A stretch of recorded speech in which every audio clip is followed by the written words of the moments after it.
Hii ni Mbanasi Radio na mimi ni Salome Mlai. Pita mtandaoni.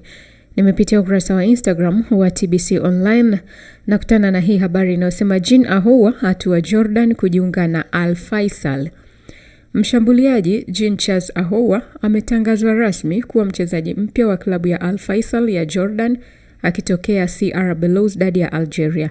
Ahoua amejiunga na klabu hiyo kwa uhamisho huru baada ya kusitisha mkataba wake na CR Belouizdad kwa makubaliano ya pande zote mbili, na amesaini mkataba wa miaka 2 wa kuitumikia Al Faisal inayoshiriki ligi kuu ya Jordan.